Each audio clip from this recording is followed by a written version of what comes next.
Bonjour Nicolas.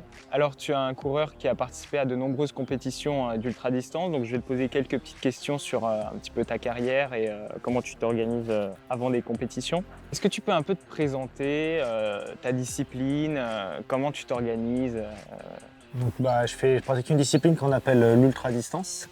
Donc c'est de la course à pied sur une distance au-delà du marathon. Et à partir de là, il n'y a pas de limite de distance. Ça peut être 100, 200, 300 km, la plupart du temps en autonomie en plus. Je m'appelle Johan Peter, j'ai 34 ans. Je suis escrimeur depuis 2016, je suis en équipe de France depuis 2018, je suis vice-champion d'Europe, vice-champion du monde.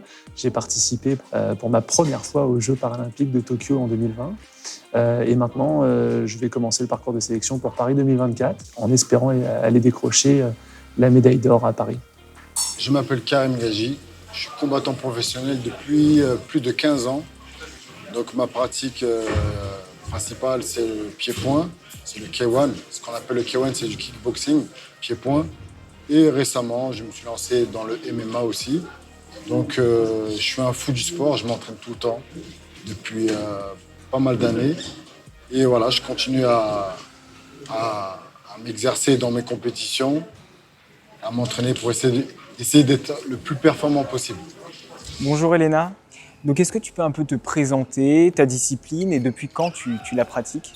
Bonjour, je fais du badminton. Ça fait 8 ans que j'en fais.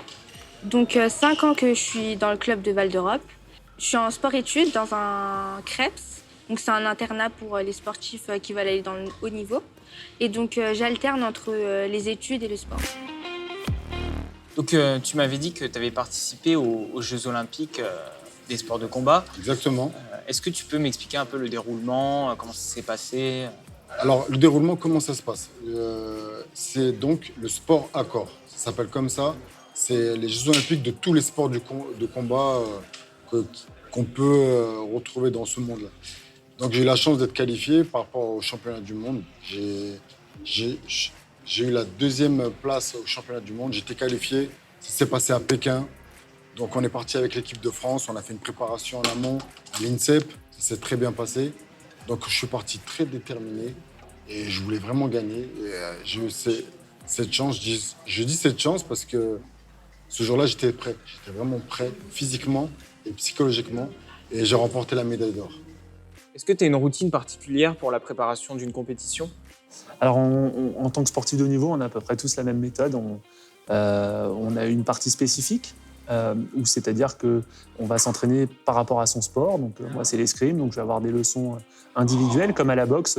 On est à peu près les deux seuls sports où encore on a des leçons individuelles. On a des temps d'assaut où on affronte des adversaires, donc des partenaires d'entraînement. Et après, on a de la préparation physique spécifique à son sport. L'objectif pour l'escrime, par exemple, c'est pas de prendre du muscle et devenir bodybuilder. On a de la préparation mentale pour préparer les routines et avancer dans les difficultés psychologiques qu'on pourrait rencontrer face à des adversaires. Et bien sûr, on a une partie diététique.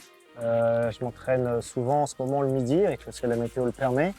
Donc déjà, ça saute la pause déjeuner. Je m'entraîne tard le soir, une fois que les enfants sont couchés, après être rentré à la maison. Et puis les courses, c'est le week-end. Donc, quand c'est des courses qui prennent 15 heures, 20 heures d'effort, mais le lundi matin, on est au bureau parce qu'il faut y être. Et je peux pas prendre autant de congés que j'aimerais. donc une fois de plus, on s'adapte, on fait avec. C'est pas l'idéal, mais la vie, elle est faite comme ça, c'est pas très grave. Par semaine, je m'entraîne entre 18 et 20 heures. Et du coup, comme j'avais dit, j'alterne entre le sport et l'étude. Donc voilà, à peu près 4 heures par jour. Dans quel état te sens-tu avant et après un combat? Parce que je suppose que c'est deux états d'esprit totalement différents. Alors, avant un combat, on a une très très grosse pression naturelle. Maintenant, comme on dit, il faut savoir gérer cette pression-là. Et ça met du temps. Avec l'expérience, on arrive toujours à contrôler cette pression. Et après, on a hâte que ça soit fini. Parce qu'à chaque fois, avant le combat, je regarde mes coachs, je leur dis j'ai hâte que ça finisse parce que la pression elle est tellement importante que c'est bon d'avoir cette sensation-là. Mais quand on le vit, franchement, c'est extraordinaire. Et quand on ne connaît pas, il faut vraiment s'y mettre pour avoir cet effet-là. Alors tu m'as expliqué que tu avais déjà participé au Marathon des Sables. Comment est ton mental pendant cette compétition? Il est focus, forcément. Il a été travaillé aussi à l'entraînement.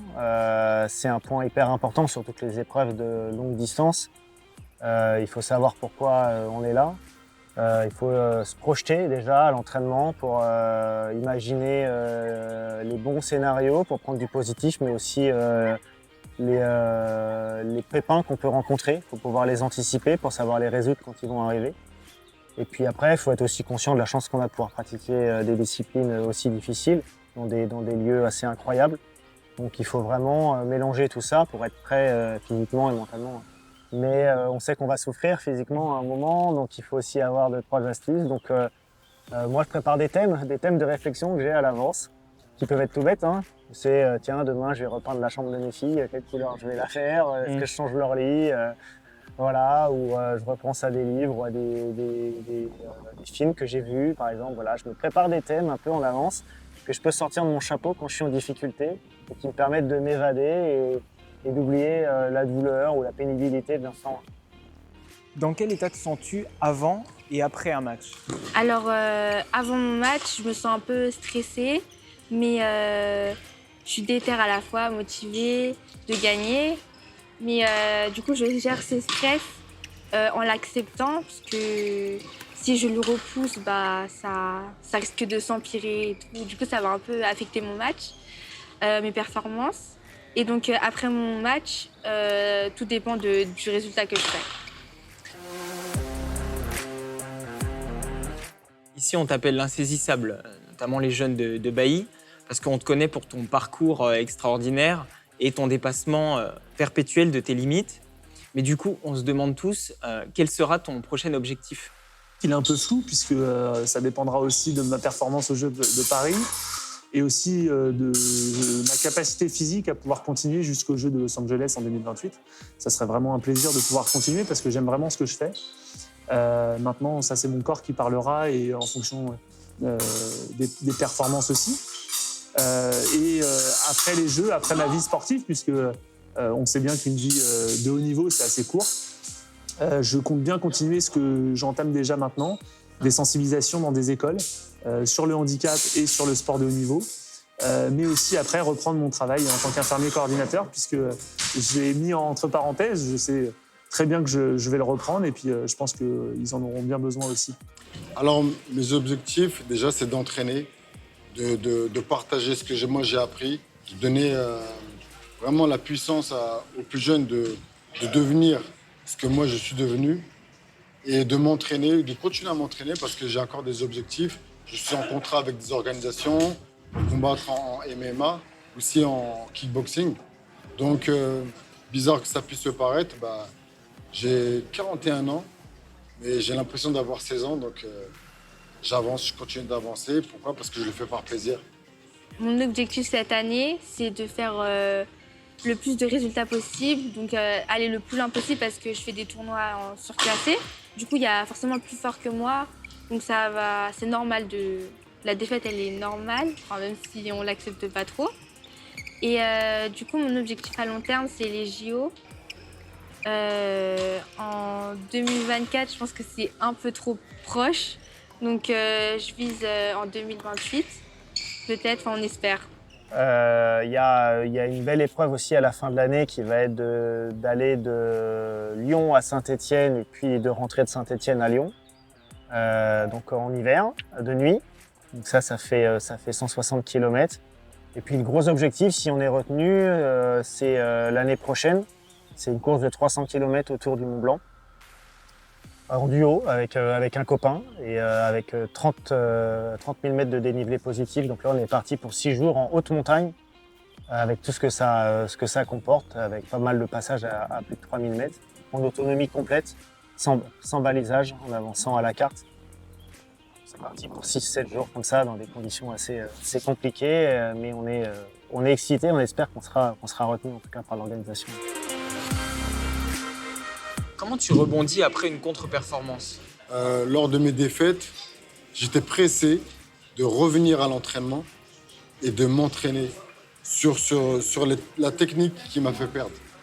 Sérieusement, c'est pour ça que j'ai dit tout à l'heure, une défaite peut nous faire gagner automatiquement.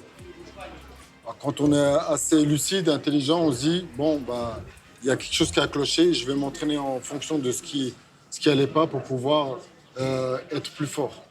Et ça fonctionne automatiquement. Et moi, personnellement, je rebondis à chaque fois parce que à chaque fois qu'il y a un pépin, quelque chose qui ne va pas, dans l'entraînement, dans la compétition, eh ben, je fais tout, mais vraiment tout, pour essayer d'être meilleur. Dans une carrière, ça arrive, enfin, tout peut pas tout le temps bien se passer. Donc, je rebondis en redoublant d'efforts, je m'entraîne encore plus. Et je pense aux adversaires, je pense à mon objectif, à mon projet, à tous ceux qui me soutiennent.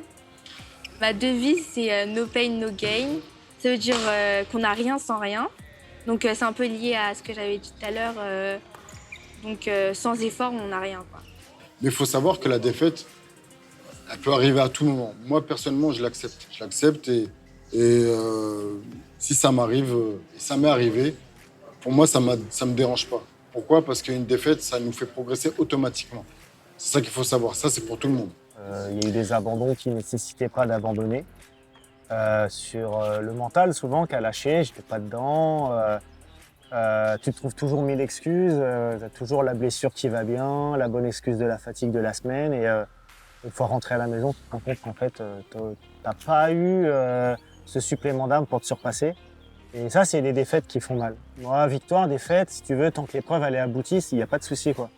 Je suis pas à la recherche de la victoire absolument. Je suis vraiment dans la recherche de prendre du plaisir, de cheminer, de découvrir des gens, des paysages, des endroits.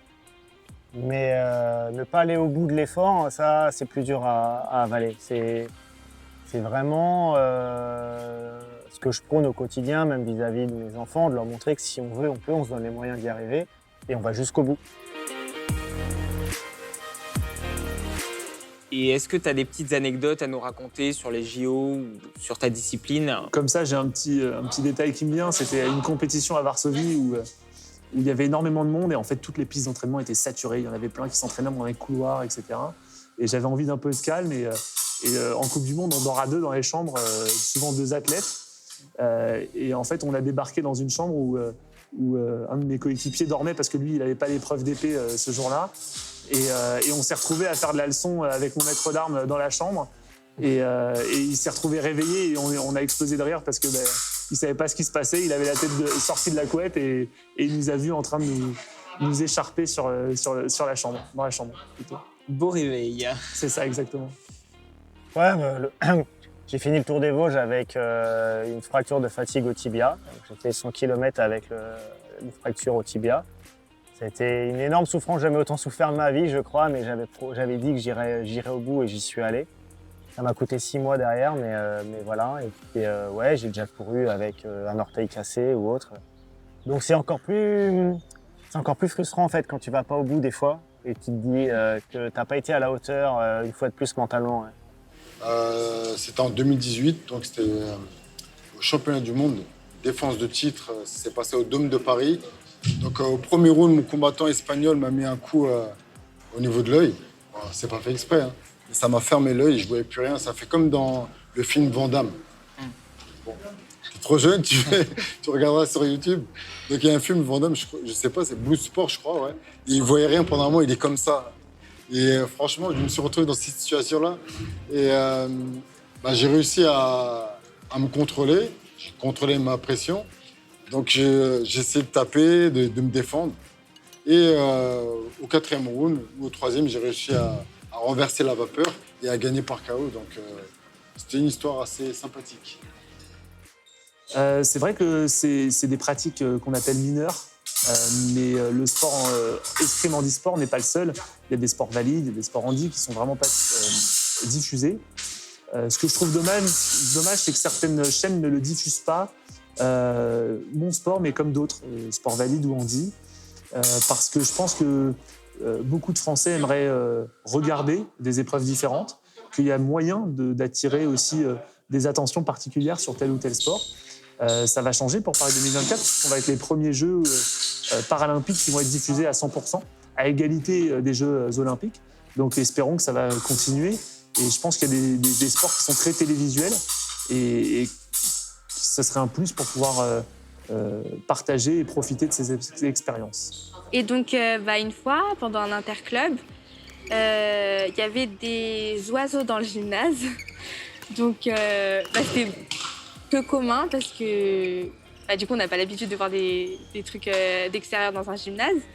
Et donc, à un moment, pendant un échange, mon adversaire, elle heurte un pigeon avec le volant. Elle tire sur un pigeon et du coup, ça a fait let et on a refait le point, quoi.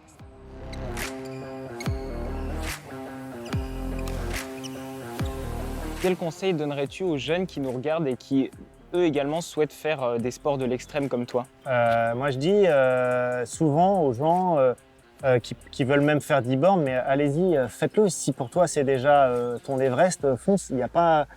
je suis pas meilleur parce que je fais 100 km, tu vois. Si tu veux, mon niveau d'entraînement me permet d'aller faire ce genre de course. Mais quand tu commences, moi, la première fois que je suis allé courir, j'ai couru 3 km. J'étais au bout de ma vie, comme on dit, quoi. Je me suis dit, comment les gens font pour courir 20 km, puis j'ai couru 20, mais comment ils font pour courir 40, puis j'ai fait 40, puis 100, puis 200. Donc finalement, tout ce qu'il faut, c'est avoir envie et surtout se donner les moyens. Faut pas tricher, on peut pas faire les choses à moitié. Et plus tu vas monter en distance, plus il faut prendre le temps d'avoir une progressivité, mais surtout, il faut se donner les moyens. Il faut être impliqué dans ce qu'on fait, mais ça, c'est valable au quotidien.